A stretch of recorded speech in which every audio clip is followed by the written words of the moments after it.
Peut-être que vous avez constaté dans ce texte qu'on vient de lire, 8 fois les Écritures sont mentionnées. Il est écrit, c'est dit encore, promesse, vérité. 8 fois, on voit l'insistance sur les Écritures. Et 4 fois, on voit le mot espérance. Il y a un lien direct entre notre espérance et la parole de Dieu. Espoir. Est-ce que vous avez l'espoir ce matin, l'espérance? Ça ne marche pas? Ok. Juste, c'est pour la traduction.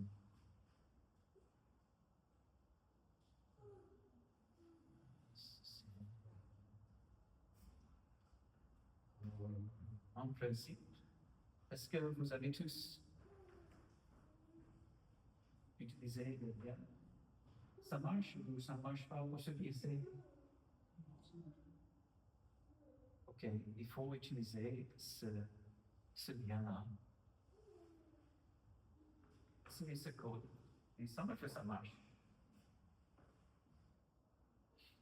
Voilà, on est en train de regarder espoir. Est-ce que vous êtes plein d'espoir ce matin? Ou est-ce que vous êtes en train de désespérer? Il y a des différents degrés, n'est-ce pas, de désespérer.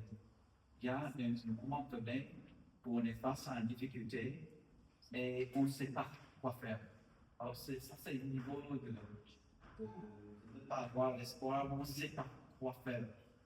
Il y a un autre niveau qui est plus profond où on arrive et on dit, mais qu'est-ce que je vais faire? Il n'y a aucune manière d'en sortir de ceci. On perd l'espoir. Et voilà, il y a des différents degrés entre cet espoir et d'espérance et de désespérer. Alors, comment pouvons-nous retrouver l'espoir? Comment pouvons-nous trouver cet espoir? Alors, à partir de ce texte, nous allons voir que c'est Dieu lui-même qui donne l'espoir. Et cela parvient par la parole de Dieu. C'est simple, c'est une chose très simple, mais c'est très profond si on peut saisir ces choses. Regarde encore Romains 15. Nous qui sommes forts, nous devons supporter les faiblesses de ceux qui ne sont pas et ne pas chercher ce qui nous plaît. Nous avons déjà regardé dans le chapitre 14 qu'on parle ici des problèmes des non-nécessités, les choses qui ne sont pas absolument nécessaires. Alors, regardons chapitre 14, où on voit accueillir ce qui est faible dans la foi, ne discutez pas des opinions. On parle des opinions. Tel doit pouvoir manger de tout, et tel autre qui est faible ne mange que des légumes. Que celui qui mange ne méprise pas celui qui ne mange pas, et celui qui ne mange pas ne juge pas celui qui mange, comme Dieu l'a accueilli. Voilà, on est dans le niveau où quelqu'un est en train de juger l'autre personne parce qu'il est en train de faire quelque chose qui ne va pas bien, et on a quelqu'un qui est en train de faire quelque chose qui va bien, mais il est en train de mépriser l'autre parce qu'il ne fait pas ça. Alors, voilà ce qui arrive, que Paul est en train de passer dans cette église de Romains. Vous pouvez imaginer, et on a déjà mentionné ceci, qu'on a des gens venant de l'arrière-plan des Juifs. Ils sont sauvés, ils savent que la loi ne peut pas les sauver, mais ils ont quand même une tendance de toujours respecter les lois de ce qu'il faut manger, ce qu'il ne faut pas faire, garder des sabbats. Alors c'était normal pour eux. Jésus-Christ est venu pour accomplir la loi, pour abolir la loi. Alors ils ont cette tendance de continuer à même penser que certaines choses sont pures et impures. Ils n'ont pas arrivé que tout est pur, on peut manger tout. Donc que faut-il faire? Ce que Paul est en train de dire, que celui qui est fort, c'est-à-dire qui croit qu'il peut manger cela, voilà, qu'est-ce qu'il faut faire? Il ne faut pas qu'il méprise celui qui ne mange pas. Et de l'autre côté, quand quelqu'un voit de manger quelque chose qui ne va pas, il ne faut pas qu'il juge celui qui est là. Et on voit dans le chapitre 14 pose la question, verset 4, qui es-tu, toi qui juges un serviteur d'autrui? Si se tient debout aussi comme cela regarde son maître, il y a un sens où ce n'est pas à vous-même de réfléchir et de penser à ce qui se passe dans la vie de quelqu'un d'autre. Ça regarde celui-là. Mais s'il tient debout, le Seigneur pourra l'affermir. Tel fait une distinction entre les jours. Tel autre les estime tous égaux. Que chacun ait en son esprit une pleine conviction. Celui qui distingue entre les jours agit ainsi pour le Seigneur. Celui qui mange, c'est pour le Seigneur qui mange. Voilà, il est en train d'attirer l'attention. Tout ce qu'on fait, c'est pour le Seigneur qu'on est en train de faire. Alors, on revient sur 15, ça c'est le contexte. Nous qui sommes forts, nous devons supporter les faiblesses de ceux qui ne sont pas et ne pas chercher ce qui nous plaît. Supporter. Ne pas chercher ce qui nous plaît. Et même, verset 2, que chacun de nous plaise au prochain, pour ce qui est bien en vue de l'éducation. Voilà l'idée de mentalité que Dieu cherche pour chacun de nous, qui pense aux autres. On pense, ok, pas ce qui peut me plaire, mais je pense à ce qui peut plaire aux autres. Bon, bien sûr, on peut aller loin dans la mauvaise direction avec cela, que toute ma vie est toujours de plaire les idées des autres. Il y a un moment où on sait que la parole de Dieu nous dit ce qu'il faut faire et ne pas faire, mais on doit quand même supporter. On doit avoir patience. On doit avoir cette idée de continuer à œuvrer avec les gens, sachant que c'est une croyance. Je note bien qu'on parle ici des croyantes, pas de quelqu'un qui est une non-croyante. Il y a beaucoup de gens qui ne sont pas sauvés, qui croient que c'est à travers les œuvres qu'ils peuvent être sauvés. Ce sont des pharisiens qui, à l'extérieur, ils pensent que c'est ça qui compte, mais l'intérieur est loin de Dieu. C'est-à-dire, ils pensent que c'est en portant certains vêtements, en se coiffant de certaine manière, en faisant certaines choses, que ça c'est acceptable à Dieu, c'est le moyen de les sauver. Alors on ne parle pas de différence entre quelqu'un qui n'est pas sauvé. Ce qu'ils devraient savoir, que ce n'est pas les œuvres qui vont les sauver, ce n'est pas les bonnes choses qu'ils peuvent faire qui vont les sauver. Mais on parle des croyantes qui ont des vraies différences par rapport aux préférences, par rapport à ce qu'il faut manger ou ne pas manger. On parle des choses qui ne sont pas essentielles. Parfois, c'est difficile à trancher ce qui est essentiel de ce qui n'est pas essentiel, mais pour nous, c'est la parole de Dieu. On doit laisser la parole de Dieu nous diriger dans tout cela. Et nous devons voir cette mentalité que chacun de nous plaise au prochain, pour ce qui est bien en vue de l'éducation.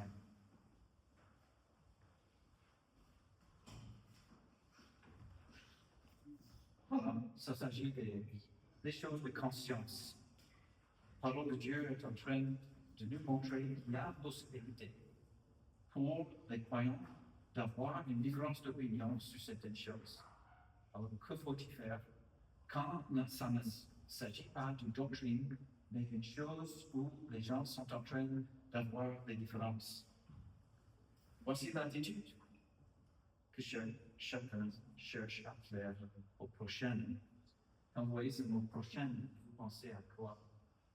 On pense immédiatement, n'est-ce pas, aimer ton prochain comme toi-même. Il est en train de parler d'une croyante en Christ qu'on doit aimer et qu'on doit avoir un désir de lui plaire. Et ça nous fait penser autour de quoi est-ce que votre vie tourne? Est-ce que c'est pour se plaire? Est-ce que ça déroule autour de vous-même? Si on pense à un adolescent qui est tombé d'amour avec une autre personne, et voilà, sa vie déroule autour de cette personne, n'est-ce pas? On peut voir une addict, imagine. Sa vie est centrée sur son addiction. Il y a des gamins et voilà, il vit pour cela. De 9 heures jusqu'à minuit, il travaille et sa vie est centrée sur l'été. Mais on peut voir même des bonnes choses, une médecin qui aime aider les autres et toute sa vie déroule autour des patients et de vouloir les aider. Alors, on peut penser sur quoi est-ce que notre vie tourne. Qu'est-ce qui structure votre vie? Vous faites quoi et pourquoi est-ce que vous faites cela? Voilà, ce texte vient de dire que chacun de nous laisse au prochain pour ce qui est bien en vue de l'éducation. Voilà la raison pour laquelle on est en train de plaire à l'autre, c'est pour leur bien, c'est pour leur édification. Alors, je ne vais pas simplement plaire à quelqu'un si ce n'est pas pour le bien, c'est pour le bien, c'est pour leur éducation, pour les aider à grandir. Parfois, il faut confronter quelqu'un et dire écoute, cela n'est pas bien. Et on va édifier, on va l'encourager, on va admirer les uns les autres. Mais ici, nous voyons un exemple de ne pas plaire à nous-mêmes et il donne pour nous la raison pour laquelle il faut faire cela. Regarde verset 3. Car Christ n'a pas cherché ce qui lui plaisait, mais selon qu'il est écrit, les outrages de ceux qui t'insultent sont tombés sur moi. Vous voyez ce que Paul est en train de faire? Il est en train de dire que, ok, cette orientation de vie, de plaire aux autres, c'est un principe, mais c'est ce que Jésus-Christ lui-même a fait. Christ n'a pas cherché ce qui lui plaisait. Et on voit à travers les Écritures que Jésus-Christ a dit, je ne suis pas descendu pour faire ma volonté, mais pour faire la volonté de celui qui m'a envoyé. Jean 8, celui qui m'a envoyé est avec moi, il ne m'a pas laissé seul, parce que je fais toujours ce qui lui est agréable.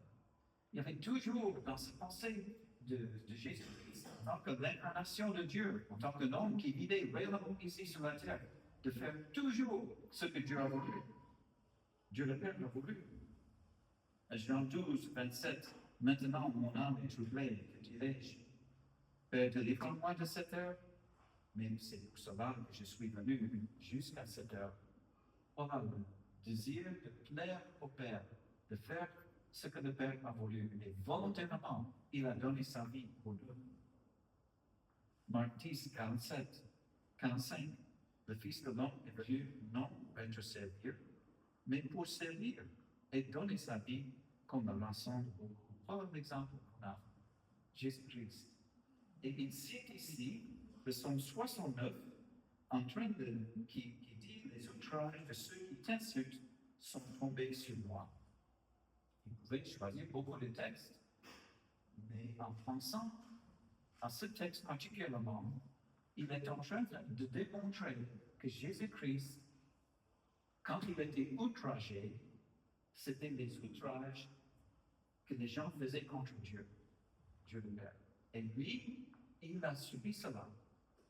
Volontairement, il a subi les outrages des autres. Je ne sais pas si vous avez jamais été outragé par quelqu'un. Quelqu'un vraiment t'insulte, fait des propos qui ne sont pas vrais. Quelle est la réponse souvent qu'on a? Comment on peut dire cela? Et se justifier. Mais on voit le Seigneur Jésus, il a subi ces outrages et il n'outrage pas en revanche. Mais il a subi cela pour nous, pour notre salut. Il pouvait se revendiquer, il pouvait arrêter les gens qui étaient en train de dire des choses qui n'étaient pas bien. Mais il a fait cela pour nous. Voyez encore, il n'a pas fait ce qui lui plaisait, dans le sens, mais il faisait ce qui était important pour les autres. Christ n'a pas cherché ce qui lui plaisait. Et c'est ça l'attitude qu'on doit avoir aussi. Ne pas chercher ce qui nous plaît, mais chercher ce qui peut aider, ce qui est bon et ce qui peut édifier les autres. Verset 4 est une parenthèse. Je ne sais pas si vous avez noté ceci. Regarde verset 4. On vient de dire, Christ n'a pas cherché ce qui lui plaisait, mais selon qu'il est écrit, les outrages de ceux qui t'insultent sont tombés sur moi. Verset 4. Or, tout ce qui est écrit d'avance l'a été pour notre instruction, afin que par la patience et par la consolation qui donne les Écritures, nous possédons l'espérance. Il semble qu'il est en train simplement de commencer une nouvelle idée sans même avoir une connexion avec ce qui se passe. Mais non, il y a une connexion qui est étroite. On est toujours dans cette discussion des différences entre les frères. Et il est en train de donner l'exemple de Jésus-Christ. Et maintenant, il donne un principe. Voilà le principe. Le principe, c'est tout ce qui est écrit d'avance l'a été pour notre instruction. Il est en train de dire, OK, l'Ancien Testament qui est là, les Écritures sont là pour notre instruction. C'est pour nous aider. Je viens de vous démontrer Somme 69, verset 10, cette citation de Christ, et c'était là pour nous aider. C'était là pour nous aider à voir que Christ n'est pas venu pour plaire en lui-même. Il est venu et même les insultes sont tombés sur lui. Alors il a fait cela pour nous, qui démontre qu'il ne plaît pas lui-même. Alors en faisant cela, il est en train de dire, voilà, c'est les Écritures qui nous informent de cela. Tout ce qui est écrit d'avance a été pour notre instruction. Notez la prochaine partie, et c'est important de voir la connexion. Et si vous voyez cette connexion, ça va vous aider grandement dans votre vie personnelle. Afin que, par la patience et par la consolation qui donne les Écritures, nous possédons l'espérance. On vient sur cette idée d'espérance. D'où vient cette espérance? Si on revient par la patience, par la consolation qui donne les Écritures. Et la question c'est comment les Écritures peuvent nous donner la patience et la consolation? Comment est-ce que ça arrive? Je ne sais pas si vous avez jamais lu, par exemple, un texte d'Ésaïe 40, 45, vous voyez des mots qui disent, par exemple, quand vous traversez le feu, je serai avec vous. Ça ne tient pas. Ou on voit la fin d'Ésaïe 40 avec cette section très encourageante de monter comme les aigles. Et on voit, on ne se lâche pas. Et on voit la finalité de Dieu. Est-ce que vous avez jamais été en train de lire ces textes, ces promesses qui étaient là, et ça vous console? Donc, c'est ça exactement ce qui se passe. Quand on regarde les Écritures, on est consolé. C'est le Saint-Esprit, à travers les Écritures, qui nous console. Mais aussi, il donne patience. La patience, persévérance, c'est un mot qui est utilisé pour supporter des tribulations qui arrivent. Comment est-ce que les Écritures peuvent nous aider à supporter les tribulations et les autres choses qui arrivent? Encore, vous vous souvenez, vous avez lu un texte et vous étiez encouragé, par exemple, dans Hébreux chapitre 11, on voit l'exemple de Moïse, on voit l'exemple d'Abraham, on voit l'exemple de Noé, de fidélité, et comment ils ont continué, ils ont persévéré, malgré le fait qu'ils ne voient pas, malgré le fait que c'était des choses impossibles, mais ils ont eu la foi, ils ont continué, ils ont persévéré. Et qu'est-ce que ça arrive dans le cœur? Ça change aussi nos cœurs. Et ça nous aide à avoir aussi la persévérance et la patience. Je me souviens, il y avait un temps où j'étais à l'université, c'était vers la fin de mes études à l'université, j'avais changé ce que je devrais étudier peut-être 3 fois. J'ai commencé avec ingénieur et je disais non, je ne peux pas faire cela. Pour les maths, je n'aimais pas cela. Je ne pouvais pas imaginer de faire cela. Et finalement, je suis allé en microbiologie, biologie, je pense peut-être médecin. J'avais laissé cela. Et finalement, je n'avais pas quoi d'autre faire que pour le crédit qui était là. J'ai dit, OK, je peux toujours terminer mes études si j'entre dans l'éducation. Et comme j'avais beaucoup de crédits dans la biologie, j'ai décidé de me former pour être professeur de biologie. Et j'ai terminé avec cela. Et j'avais fait 6 mois d'instruction dans la biologie. Et je dis tout cela pourquoi? Parce que je ne savais pas quoi faire, mais à un moment donné, pendant le temps que j'étais en train de réfléchir sur ce qu'il faut faire, semble que le Seigneur était en train de m'appeler dans le ministère. Je ne savais pas comment, je ne peux pas faire cela. Je vois les autres prédicateurs, bien avec une puissance, bien avec une voix qui est forte. Je ne peux pas faire cela. Mais qu'est-ce qui arrive? Petit à petit, je regardais Jérémie chapitre 1. Jérémie était là, il était en train de douter. Il disait, je suis jeune, mais Dieu dit non, ce n'est pas vos mots, je vais te donner des mots à dire. Moïse aussi, il était là, il dit, je ne peux pas parler. Et moi, je m'identifiais avec cela. Et chaque fois que je lisais les témoignages de ceux qui étaient là concernant le ministère, je voyais que ces promesses étaient pour moi. Je serai avec toi, Walter. Ce que dans 1 Thessaloniciens 5, ça dit celui qui est fidèle, c'est lui qui vous appelle. Celui qui vous appelle est fidèle. Et ce sont des promesses qui m'ont persévéré, qui m'ont donné l'encouragement d'accord d'entrer dans les études pour le ministère. Et après, quand on était en train de réfléchir, je suis marié maintenant, Carole, Seigneur, tu es en train de nous appeler en Afrique. Je disais, en Afrique, je n'aime pas les araignées, je n'aime pas les insectes comme ça. Mais je serai avec toi, je serai avec toi. Et je me souviens, même sur l'avion en train d'arriver en Afrique, j'ouvre une carte que ma tante m'a envoyée et je n'ai pas eu une carte de ma tante depuis des années, mais j'ouvre cela et vous pouvez imaginer le verset qu'elle a mis, je serai avec toi jusqu'à la fin du monde. Alors, c'était très encourageant de voir et ça donne persévérance, n'est-ce pas? C'est les Écritures, les promesses qui donnent cela. Et je vous encourage, à travers ce texte, de laisser la parole de Dieu vous encourager, laissez la parole de Dieu vous donner d'espérance. Cette patience, consolation dans les Écritures, nous possédions espérance. Voyez, le bien de ma vie, je ne peux pas faire cela. C'est impossible. Non, impossible. Mais la parole vient, ok, je serai avec toi, ma grâce te suffit. Voilà l'encouragement qui vient. Et c'est ça l'espérance qui vient à travers la méditation et à travers la confiance dans ce que Dieu a dit.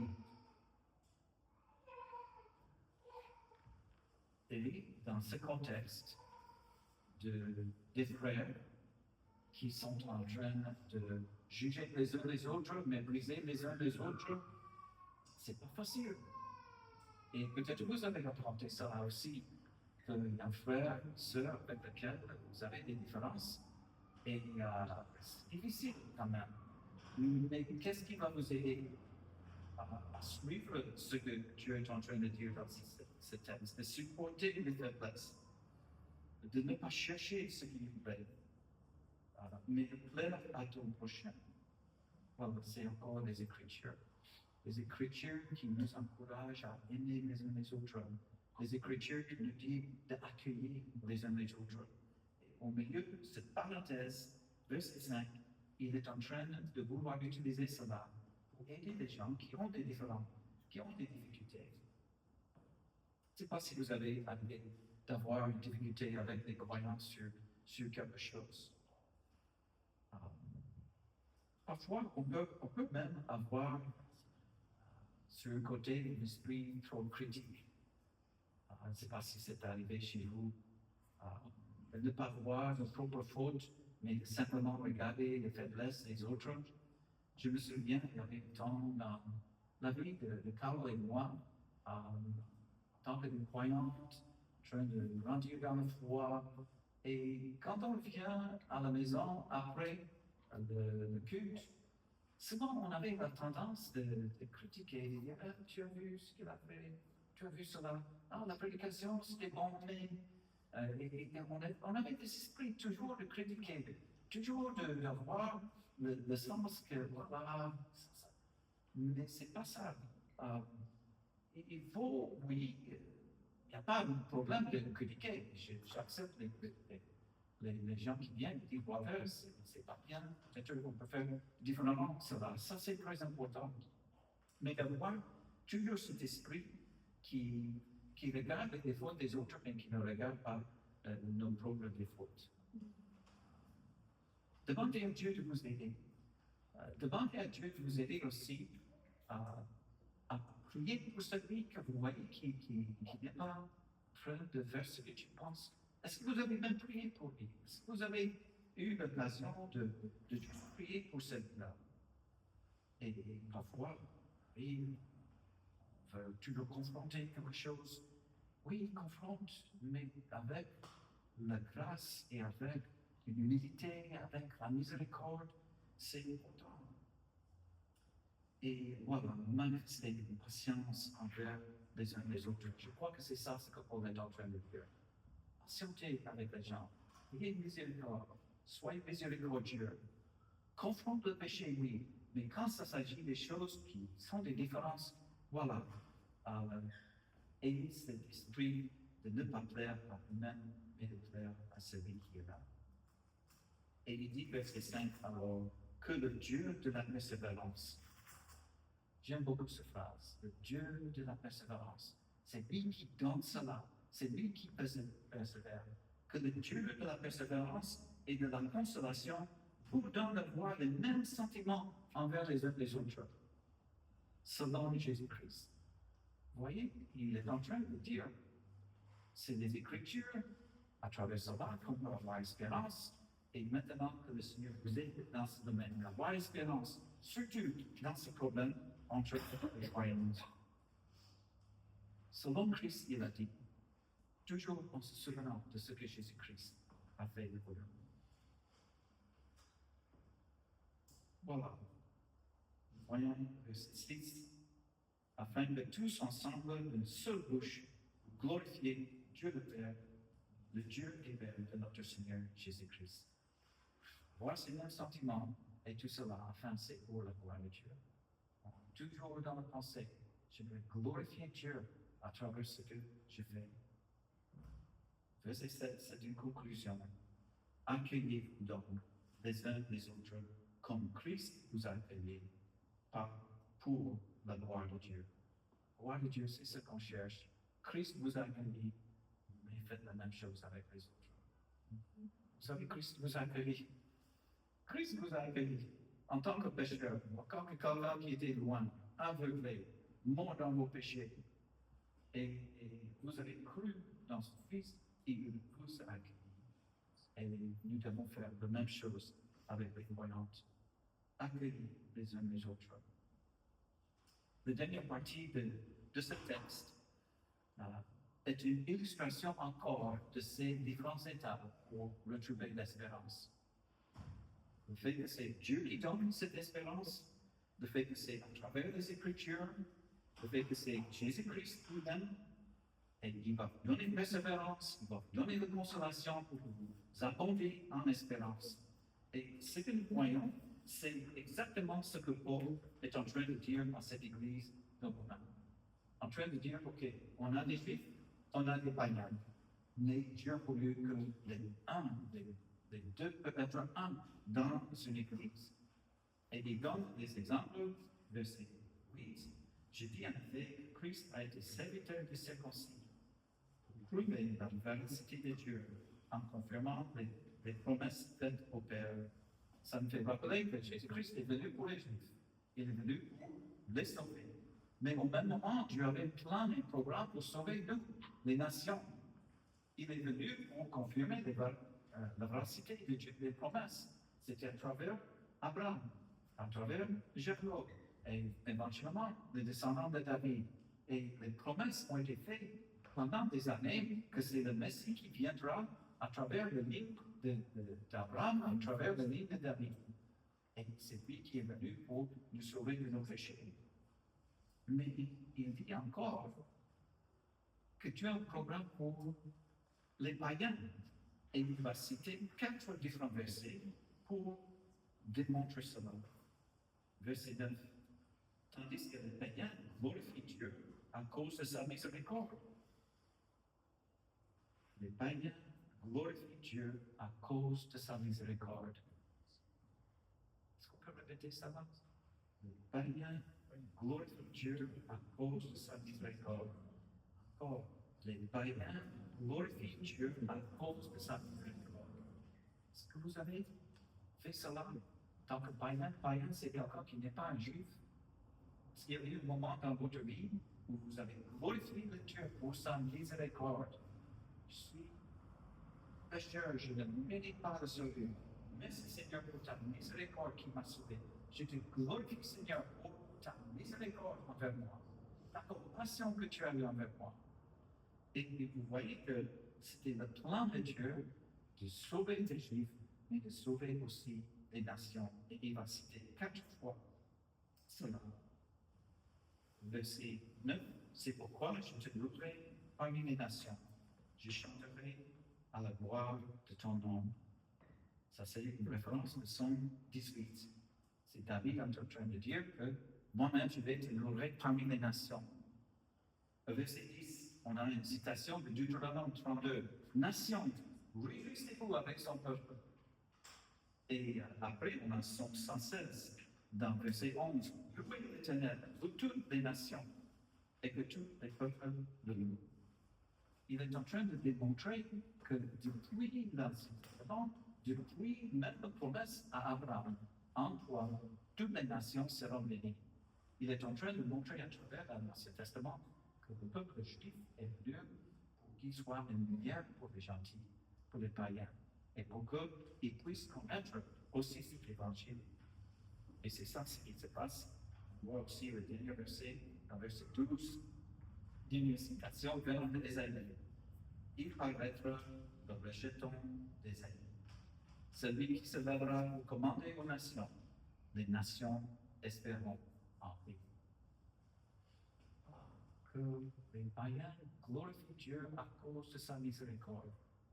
C'est ça qui était déjà prédit, que les nations, nous-mêmes, nous qui sommes ici aujourd'hui, qui ne sommes pas des Juifs, mais nous sommes en train de louer le Seigneur. On est en train de louer, et c'est un accomplissement de ces versets. Et que les nations espèrent en lui. Alors, il cite ces versets, il montre cela à cette église à Rome, et l'effet sera quoi? Verset 13 maintenant. Que le Dieu de l'espérance vous remplisse de toute joie et de toute paix dans la foi, pour que vous abondiez en espérance par la puissance du Saint-Esprit.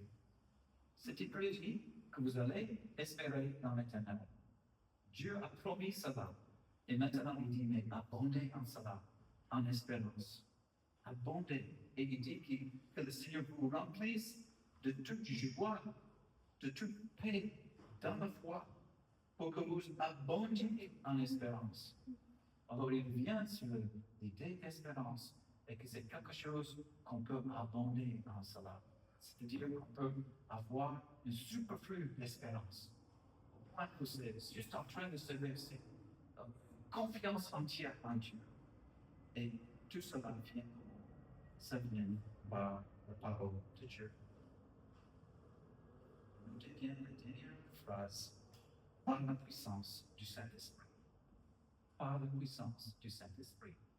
La connexion avec l'espérance, par la puissance du Saint-Esprit, on vient à la parole de Dieu. Qui est l'auteur de la parole de Dieu? C'est le Saint-Esprit. Et c'est maintenant le Saint-Esprit en train d'appliquer cette parole pour qu'on puisse avoir l'espérance. Voilà un texte qui termine la discussion des forts et des faibles, mais au milieu, c'est une parenthèse qui peut nous dire comment est-ce qu'on peut avoir la force de continuer avec les frères avec lesquels on a des différends. Il y a parfois des gens qui ont des différends, décident de séparer. Les gens décident de quitter une église partie vers l'autre parce qu'ils avaient des problèmes avec les autres. Et parfois, il faut faire cela. Mais parfois, il faut supporter, il faut plaire aux autres. Et il faut avoir cette attitude que je vais aimer, je vais accueillir, même ceux qui sont plus faibles, ceux qui sont plus forts. Je vais avoir cette attitude d'aimer le prochain, de recevoir le prochain qui est là. J'ai commencé ce message avec la question, est-ce que vous avez espérance? Et nous voyons dans ce texte qu'on peut aborder en espérance, même avec cette joie et cette paix dans le froid. On peut abonder en espérance par le Saint-Esprit, qu'on laisse notre lecture de la parole de Dieu soit un temps où on laisse que le Saint-Esprit applique sa parole dans nos vies. On puisse abonder en espérance. Et c'est valable pour toute difficulté qui arrive dans votre vie. Oui, difficulté entre les frères, c'est bien, mais toute difficulté qu'on a l'habitude de chercher Dieu, de chercher sa parole, et qu'on puisse revenir à l'espérance et même abonder en espérance, en laissant le Saint-Esprit appliquer ces choses dans. Voilà le texte dans Romains 15 aujourd'hui. On va continuer, on va chanter le dernier chant.